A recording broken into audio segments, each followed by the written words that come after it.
Arsaaf nayti ta'a walitti kennanii amma miidiyaa irra fiduun sirrii jettaatiin. Sirrii miti boo haraami miti yoo qabaga nyaate. Jechuun silaa namoonni amma ajandaa godhatanii waan akkasii haasa'an sun sirrii miti namni.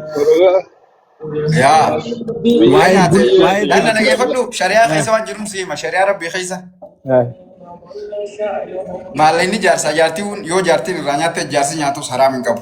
Maallaqa haadha abbaa maallaqa illee boo maallaqa keenya nyaatan haadha abbaan haraami miti yoo nan kasaanii nyaadhees haraami miti ayyama isaaniitiin alatti ka jaarsaa jaartiitiis si galte garuu wanni ilaalamuu qabu amaanaa nyaachuun haraami yoo ammoo ka'umsi waan sanii yoo amaanaa ta'e haraami. Ardhaati jaartiin kan kee waan horatte waan ati horatte waan isiin horatte walitti qabdanii akkamitti amaanaa naa kaahi jettee ati jaartii keetti qabdanii. Saniin siin jeeban yooniif isiin tun amaanaadha jettee atilleen amaana qabattee irraa fudhatte dogoggora yoommoo akkuma qabeenya jaarsaa jaartii taate homaa rakkoon qabu. Amaanaayyuu akkamitti kennatiree kananarraa nyaatiin awwalayyuu waliin amantan jechuudha barra. Hamzaa waan kana jaartiin dante oo Hamzaa wanni kun amaanaadha hin nyaatiin jette akkamitti kenniti jalqabayyuu waliin amantan jechuu barra. Akkamitti kenniti? Daqiiqa waan laalama waan kopha jaartiin maariin amma tasiiti ati maarii si nyaachuu hin dandeenyu fakkeenyaaf dhiirri maarii jaartii nyaachuu hin dandeessu maaliif innaan haqa isiiti kannamee fi hanga isiin si kannite anaas si kanne giiftiidha jettee si kannitutti yoo amaanaan maarii tun sibira miliyoona kudhayyoo taate saatee si yoo jettee san nyaatte haraam nama haayinu taati haayina jechuun. Amma reesiin barii amaanaa hin jenneeti akkuma jaarsaa. Walitti kennine eega walitti kennine jette yaa. Asi dubbiin laalama. Bakka ammaati jette tan. Duubaree yooniif akkanumatti qabeenya walitti qabnu wayiin faana godhe jetteetti ergitee isarratti maallaqni sun bade haraamii miti.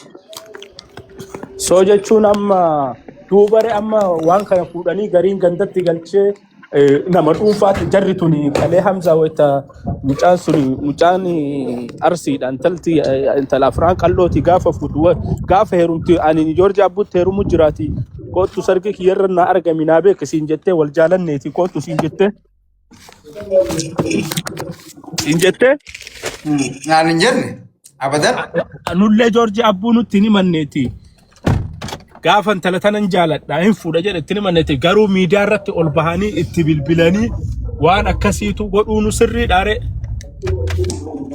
Sirrii miti akkamitti beeyta amma haruma gabaabaa jechuun tana gandummaa waliin qabattu jaarsaa jaartiin bakka fedhanii wal fuudhuu danda'a laal numaatu nama afaan oromoo wajjaa sodhiisi. Walii galle kun takka ganaa lama jennee walii galle jimmaa kanarra walii galle. Faranjii ni fuutu afaan kan beeknee jaarsanii godhatta. Ammoo keessaafu nama oromoo afaan walii haasa'u maa wal fuudhan jechuu fi maallaqa maa wal nyaachisan jechuun jidduutti haasa'utti ati isaan jidduu seentee wanta godhuun dogoggora hijibaa wanni kanaatti hin deemtu. Seerrilee raasiin fuudhuu barta ajaa'iba natti haa ta'u ilma namaa dhiisi. Miidiyaa irra fiddeetii miti otoo aqaabii baananuu san qabatteeyyuu hin argattu bar mallaqa. Seerri nuyi raasiin fuudhuu seerrummaan biyya Itoophiyaa tana keessa dhagee waan jiruun seema. Keessaafu maallaqa hawaalaan namarratti ergite maqaa keetiin osoo hin ta'in bakka inni irra seenee hin beeku baramma fakkeenyaaf namni Itoophiyaa kun. Ilmaayyuu akkasirratti bana bar bilaak maarkeetiin ergite. Bakka tamiini irratti ergame fakkeenyaaf inni nuu karra seenu miliyoonni kudhanii kuni bakka irraa seenee hin beeku risiituma harka malee. Saniif jecha yoo seeraan jala deema jette keeta'uu ragaan qabdu evidensii takkallee hin qabdu maqaballeessin abbichummaan maallaqa miliyoona kudha irra na kunuun siimachuu danda'a. Yaa maqaballeessin. Makana balleessee maallaqni kun kiyyaa kunoo akkaawuntii kiyyarraa nyaatu jira isarra namarraa ta'e jedhee si gaafachuu danda'a akka seeratti. Tabiraatiif iyyitaati amma Joorji Abbuu kuni namoota maqaa isa balleesse guutuu isaa hanafaas seera qabeessa kunoo seeraan hidha guuruu danda'a mana murtii geesse.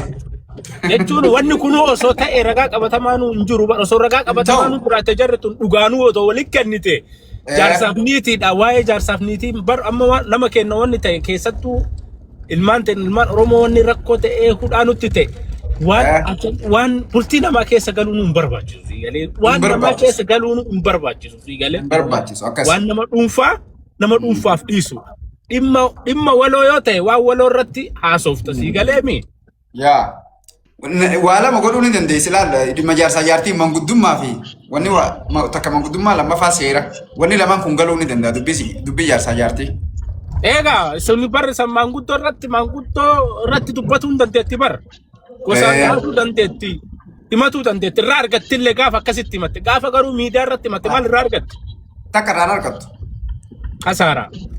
Kasaara. Isuma maqaa balleessuu fi ifiifillee isinii wajjuma bada maqaan isaanituma wajji bada. Amma mucaan kun osoo qajeelee kootu atin haadha manaatii yaati wal jaalanne kaleelle miidiyaa irratti waliin fuune lafarratti wal fuune kootu walitti deebi'ee jira warri miidiyaa kun qaanyee moo hin qaanyoof. Qaanyootu unuma deebi'anii jaartiyyoo jaarsa jaallatee jira.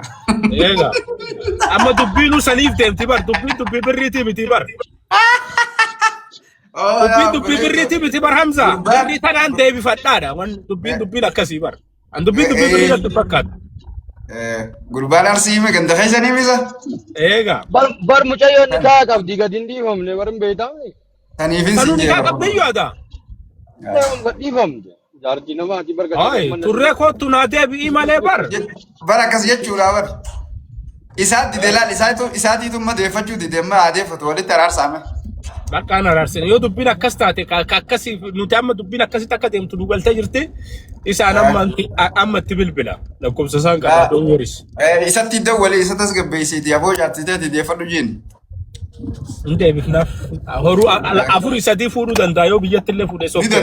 Ni danda'a bar sirratti ammallee fuudhuu numa danda'a bar amma takka fuudhee miila sadaffarra illee numa danda'a rakkoon qabu. Yaa.